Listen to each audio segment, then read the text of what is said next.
स्वागत है आपका मेंस के इस गाइडेंस प्रोग्राम में।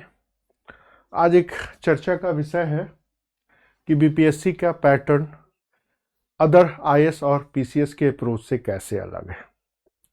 हालांकि इस विषय पर कई सारे वीडियोस में हमने अलग अलग बातचीत की है, लेकिन अब मेंस सामने है, बहुत सारे बच्चे मेंस लिखने की तैयारी कर रहे हैं। तो मैंने एक जो उनकी कॉपी को चेक करते वक्त जो एक कॉमन समस्या को समझा, वो समस्या ये है कि ज़्यादातर बच्चे एक तरह का कंटेंट पढ़ते हैं और एक तरह के कंटेंट को पढ़ने के बाद जब राइटिंग की बात आती है ना, तो लगभग सब में उनका उत्तर एक जैसा होता है। फॉर एग्जाम्पल थोड़ी सी चर्चा हम करना चाहेंगे क्या होता है। ध्यान रखिएगा, जो आईएएस का अप्रोच होता है ना, टोटली का टोटली एक तरीके से आलोचनात्मक रहता है। मतलब आपको आलोचना करनी है या आपको समीक्षा करनी है। इसमें जितने भी फैक्ट बेस्ड प्रश्न हैं या इंफॉर्मेशन है, वो उस टाइप के प्रश्न यहां पर लगभग नहीं पूछे जाते हैं। हमेशा एक रिव्यू वाला कंडीशंस रहता है। और जैसे फॉर एग्जांपल इलेक्शन कमीशन, इसमें आपको रिव्यू ही पूछेगा और इसी रिव्यू के ऊपर आपको उनके अपनी बात कहनी पड़ेगी, जो कुछ भी देश में हो रहा है। फॉर एग्जांपल आज दिल्ली में चुनाव का माहौल है, तो इलेक्शन कमीशन का क्या रोल है, दूसरा पॉलिटिकल पार्टी का क्या रोल है, तीसरा पॉलिटिकल पार्टी किस प्रकार के अनाउंसमेंट कर रहे हैं, चौथा इस अनाउंसमेंट से हमारी इकोनॉमी पर क्या असर पड़ रहा है, पांचवा इकोनॉमी के अलावा लोगों के एथिकल बिहेवियर पर क्या असर हो रहा है, क्या हम करप्शन के प्रति एक सॉफ्ट कॉर्नर रहते हैं या रख रहे हैं, वगैरह वगैरह। इन सारे मुद्दों का अप्रोच आपको आईएएस के एग्जाम में दिखेगा। ठीक यही अप्रोच बीपीएससी में भी है। फर्क बस इतना है कि आईएएस में ये सारी चीजें आपको 150 या 150 शब्दों में लिखनी होगी और बीपीएससी में यह आपको 36 या 38 में लिखनी ही लिखनी होगी। पूरे आप 20 साल के पेपर को उठा के देख लीजिए तो बीपीएससी में हमेशा कुछ खास चीजें हैं जिससे प्रश्न लगभग पूछे ही पूछे जाते हैं। यह है आपके देश का पॉलिटिकल सिस्टम। अब इस पॉलिटिकल सिस्टम में भी क्या पूछे जाएंगे, तो आपसे पूछा जाएगा फेडरल सिस्टम। अब फेडरल सिस्टम के अलावा पॉलिटिकल पार्टी से सवाल आते ही आते हैं। बट जब आप यूपी पीसीएस में जाएंगे तो सीधे फैक्चुअल सवाल पूछेंगे कि स्टेट लेवल की पॉलिटिकल पार्टी और नेशनल लेवल के पॉलिटिकल पार्टी के स्टेटस कैसे दिए जाते हैं, कमेंट करें। ये यूपी पीसीएस का ट्रेंड है। बीपीएससी में कभी नहीं पूछेगा, आईएएस में भी कभी नहीं पूछेगा। बीपीएससी और आईएएस में दोनों यही पूछेगा जिससे आपका देश इफेक्टेड हो रहा है। बात चाहे पॉलिटिक की हो, बात चाहे इकोनॉमी की हो, बात चाहे आपके साइंस एंड टेक की हो, बात चाहे आपके हिस्ट्री एंड कल्चर की हो। हिस्ट्री एंड कल्चर में तो जरूर थोड़ा सा बीपीएससी का एरिया डिफाइन है, लेकिन जब से नया सिलेबस बदला है वहां भी ये चीजें देखी जा रही हैं। फॉर एग्जाम्पल मैं एक सामान्य से प्रश्न को आपके सामने रख रहा हूं। प्रश्न है, साइंस एंड टेक का बिहार के डिजास्टर मैनेजमेंट में रोल बताइए। अब इस चीज के ऊपर जो प्रश्न आपसे पूछा जाएगा, यहां पर बिहार को टारगेट करके आपको उत्तर देना है। फॉर एग्जांपल बिहार में कहां कहां नेचुरल डिजास्टर है, किन एरिया में बाढ़ आ रहा है, किन एरिया में सूखा आ रहा है, किस एरिया में कई अन्य और आपदाएं आ रही हैं और बिहार सरकार इन आपदाओं को दूर करने के लिए किस प्रकार के रणनीतियों का प्रयोग करे। यहां पर वही चीजें रखा है, disaster management, role of science tech, natural disaster को कैसे कंट्रोल करने के लिए गवर्नमेंट की तैयारी कहां है, कैसे है, किस रूप में है, प्रौद्योगिकी टेक्नोलॉजी में रडार का, सैटेलाइट का, इंटरनेट टेक्नोलॉजी का क्या रोल हो सकता है, बिहार गवर्नमेंट का क्या फ्लड के लेकर के, ड्रॉटफुल एरिया, अर्थक्वेक को लेकर क्या होना चाहिए और अवेयरनेस के लेवल पर, कैपेसिटी के लेवल पर, सेफ्टी के लेवल पर, कम्युनिकेशन के लेवल पर वगैरह वगैरह क्या करना चाहिए। कहने का मतलब है कि ये थोड़ा सा आपको अलग रूप में करना पड़ेगा। ठीक उसी तरह अगर कोई नई चीजें आती हैं तो आप उसमें शामिल करिए। फॉर एग्जांपल बिहार के बारे में नई रिपोर्ट आई है, फॉरेस्ट के ऊपर लेटेस्ट रिपोर्ट है। अब जब आप कोई भी ज्योग्राफी या इकोनॉमी के या साइंस के बारे में लिखते हैं तो जो भी लेटेस्ट रिपोर्ट आ रही है उनको जरूर मर्ज करें। क्या हो रहा है, कैसे हो रहा है, किस रूप में हो रहा है, ये रिपोर्ट आपके सामने है और इन चीज को यहां पर जितने अच्छे से आप प्रेजेंट करेंगे उतना बेहतर आपका रिजल्ट होगा या उतने बेहतर मार्क्स आएंगे।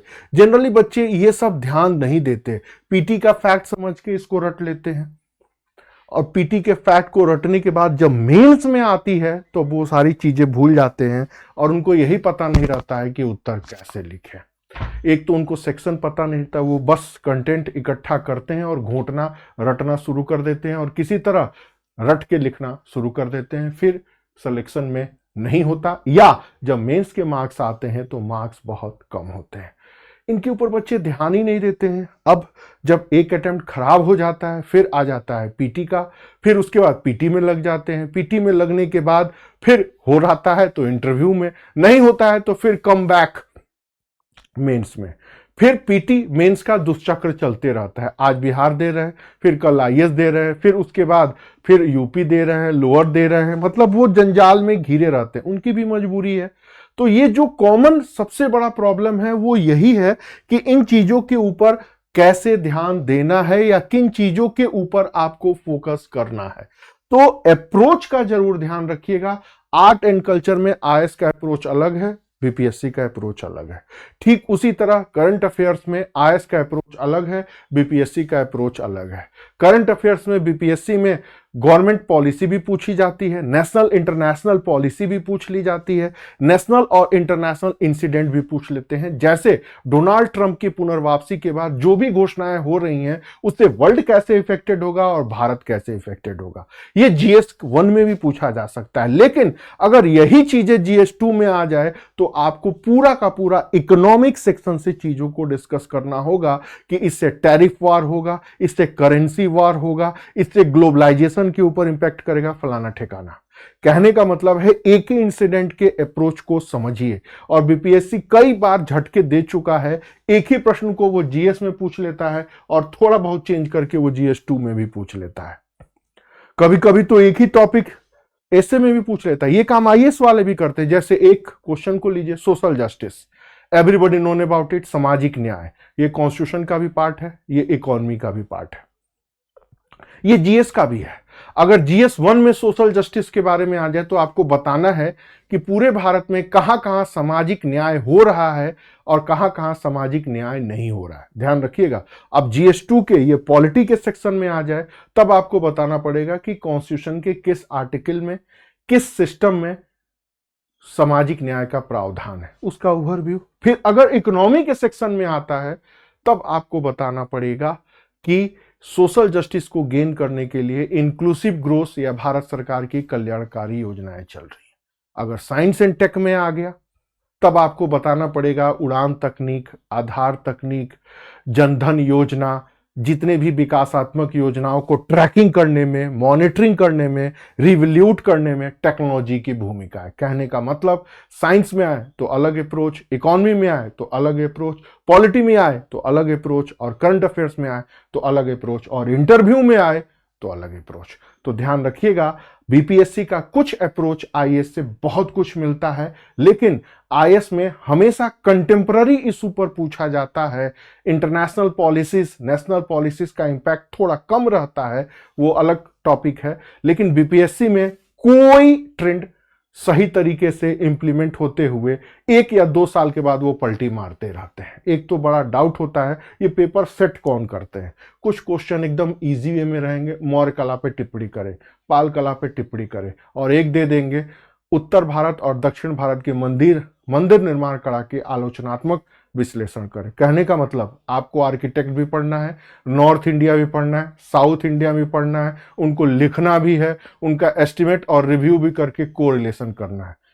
तो 1-2 प्रश्न एकदम नॉर्मल रहेंगे, तीसरा और चौथा प्रश्न एकदम एनालिटिकल रहेगा। बट आईएएस में ऐसा नहीं है, आईएएस के सारे प्रश्न एनालिटिकल होते हैं।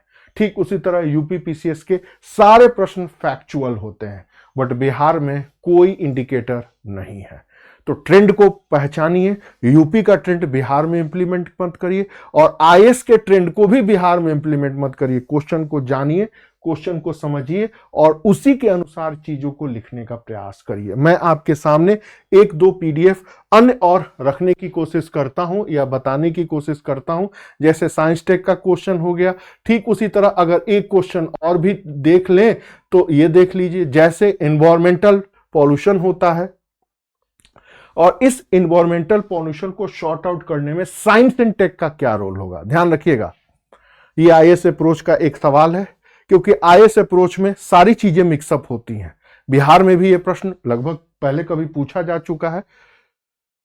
अब आपको पॉल्यूशन भी बताना है, एनवायरमेंट कैसे इफेक्टेड हो रहा है वो भी बताना है, पॉल्यूशन को कंट्रोल करने के लिए गवर्नमेंट के प्लान भी बताने हैं और इस प्लान को सक्सेसफुली एक्टिव करने में साइंस एंड टेक का रोल भी डिफाइन करना है। यूपी में ऐसे प्रश्न नहीं आएंगे, यूपी में सीधे आएंगे पर्यावरण प्रदूषण क्या, रिपोर्ट बताइए, या पर्यावरण प्रदूषण को नियंत्रण करने में विज्ञान तकनीक की भूमिका, या कुछ ऐसे एकदम फैक्चुअल। इनफैक्ट कि बिहार के 8 और 9 नंबर के सवाल में भी एकदम सीधे सीधे प्रश्न आएंगे, लेकिन जो बड़े सवाल आएंगे 36 और 38 नंबर के, उसमें आपका अप्रोच अलग हो जाएगा, उसमें आपके लिखने का तरीका अलग हो जाएगा। कैसे लिखेंगे, जैसे आपको बताना होगा स्टेप बाय स्टेप कि क्या पॉल्यूशन, कितने types of pollution, responsible industrial factor, उसके बारे में प्रेजेंट स्टेटस मतलब डाटा फैक्ट फिगर, फिर आप उसके सॉल्यूशन को बताएंगे कि कौन कौन सा है टेक्निक्स जो इस प्रॉब्लम को सॉर्ट आउट कर सकता है, फिर उसका ओवरव्यू करने के बाद आप इसमें कुछ सजेशंस भी देंगे कि वाटर पॉल्यूशन को ऐसे, इसको इससे ऐसे ऐसे, और लास्ट में कंक्लूजन भी। तो इतने तरह के अप्रोच के ऊपर आपको ध्यान देना पड़ेगा, तब आपको पता लग पड़ेगा कि बीपीएससी का अप्रोच आईएएस से और यूपी से या एमपी से या छत्तीसगढ़ से कैसे अलग है। इसके लिए सबसे ज्यादा जरूरी है कि पहले आप बीपीएससी के प्रीवियस ईयर्स के पेपर को कलेक्ट करें। दूसरा, जो ट्रेंड बदल रहा है उनके ऊपर ध्यान दें। तीसरा, अन्य स्टेट्स के पीसीएस को भी ट्रेंड को देखें जहां एकदम सीधे सीधे प्रश्न आते हैं। और सबसे लास्ट में राइटिंग स्किल को डेवलप करें और फोकस करें कि किस स्टेट में कैसे आपको उत्तर लिखना है। 2 साल पहले यही किताब लिखी थी, इसके सारे आर्टिकल नेशनल न्यूज़पेपर में या मैगजीन्स में आ चुके हैं कि एक कंटेंट को आप हर स्टेट में या आईएएस में यूटिलाइज नहीं कर सकते हैं। हर स्टेट के प्रश्न पूछने का तरीका अलग अलग है, प्रश्नों को जानने और समझने का तरीका भी आपका अलग होना चाहिए और लिखने का तरीका तो सबसे अलग होना चाहिए। एक अप्रोच को, एक ट्रेंड को, एक कंटेंट को हर एग्जाम में इंप्लीमेंट करने की गलती सबसे ज्यादा बच्चे करते हैं। यही आलस्य का भी है, लेकिन इसकी चर्चा हम लोग फिर कभी करेंगे।